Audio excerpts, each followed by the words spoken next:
les petits veaux, comment ça va? Bah moi ça va toujours vachement bien comme d'habitude. Nous sommes à la ville de Caen. On va se faire une petite balade détente. Allez c'est parti. Le bonheur quoi. Hop là, 10 sur mer. Est-ce que ça vous rappelle pas une petite vidéo? Allez tout le monde.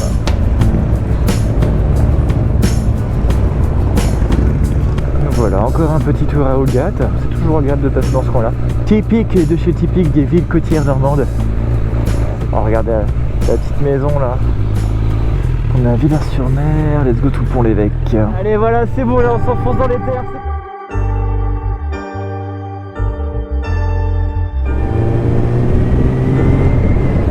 Là, Matza, t'as vu les vergers là? Et regarde, t'as vu comme quoi en Normandie, il n'y a pas que des lignes droites.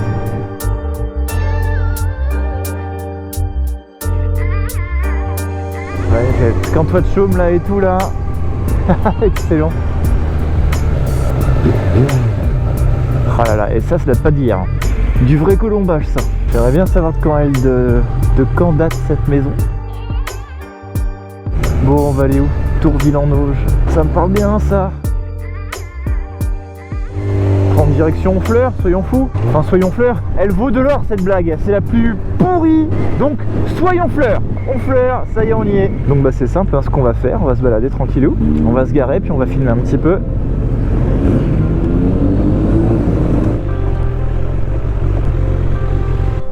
Il y a du motard, il y a du motard. Ah, Honfleur, Honfleur, Honfleur. Il faut vraiment y aller ici. Je tenais à vous présenter ce magnifique village parce que vraiment ça vaut le détour. Bon, en gros, Honfleur, faut savoir que c'est situé au sud de l'estuaire de la Seine. Tu sais la petite partie là qui se jette dans la Manche. Le nom Honfleur viendrait d'une origine viking.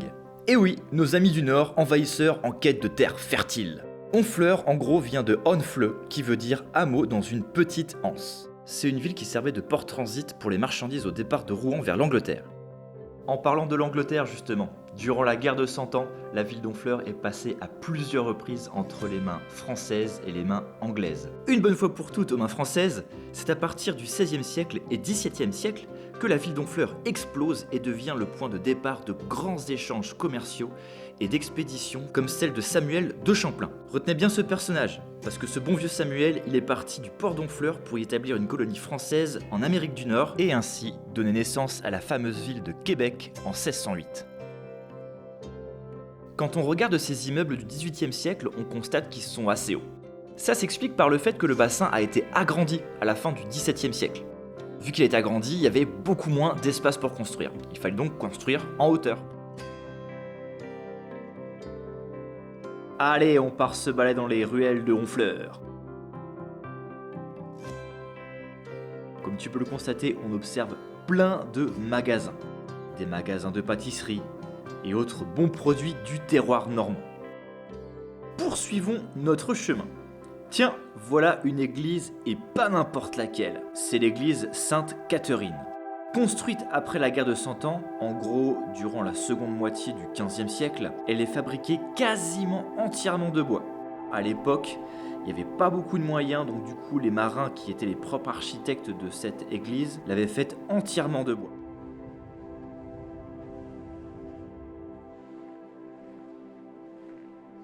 Malgré un incendie ravageur, l'église est toujours bel et bien debout et trône fièrement au sein de cette belle ville. Par ailleurs, rien ne vous surprend par rapport au clocher? Eh oui, il est effectivement construit à l'extérieur sur sa propre bâtisse. Leur poids et leurs oscillations auraient engendré de trop fortes contraintes sur l'église en elle-même et se seraient probablement effondrés sur les pauvres prieurs. Honfleur, c'est aussi le fief de différents artistes peintres. C'est à Honfleur que le célèbre peintre Eugène Boudin a commencé le mouvement de l'impressionnisme. Et il faut savoir que c'est grâce à lui que Claude Monet est devenu ce qu'il est devenu. Effectivement, il a été littéralement inspiré d'Eugène Boudin. Et ce n'est donc pas par hasard que l'on trouve dans cette ville pas mal d'artistes qui ont leur propre magasin pour y vendre leurs œuvres. Honfleur a vu naître aussi des musiciens, et un en particulier. C'est un certain Erik Satie.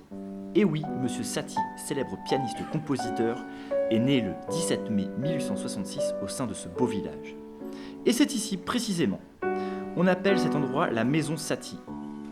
elle a été transformée en véritable musée à son effigie.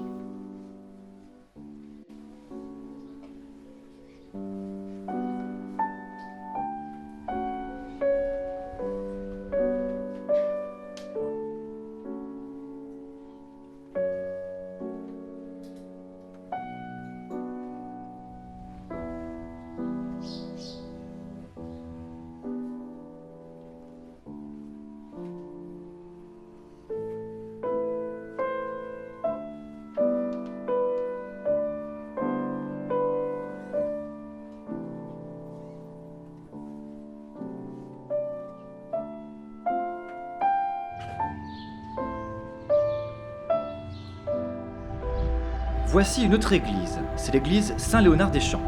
Elle est cette fois-ci bel et bien construite de pierre.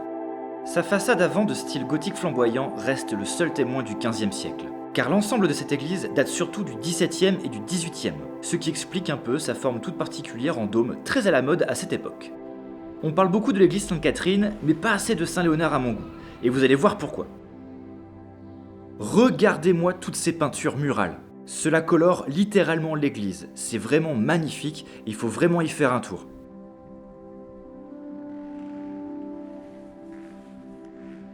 Pour la petite anecdote, il faut savoir qu'avant cette église, il y avait un sanctuaire qui a été construit au XIIe siècle.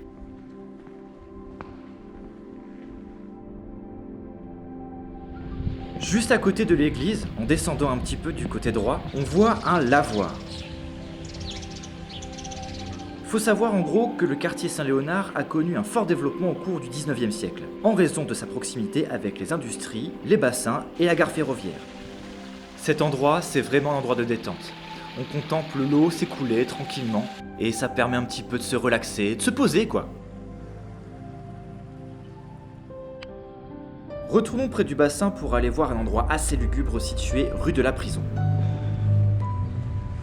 Et à votre avis, qu'est-ce qu'on y trouve ? Eh bah oui, une prison.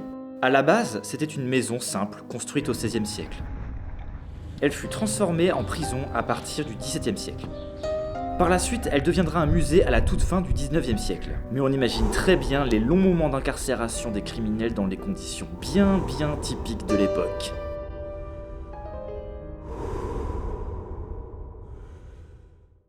Il y a un autre endroit aussi que je voulais vous filmer, mais malheureusement j'ai pas pu, c'est le grenier à sel, qui date du XVIIe siècle et qui est désormais reconverti en salle d'exposition et de spectacles d'hiver. Il servait autrefois à stocker des tonnes et des tonnes de sel pour conserver les différents poissons récoltés. Car oui, Honfleur à la base, c'est aussi et surtout une ville mythique de marins-pêcheurs.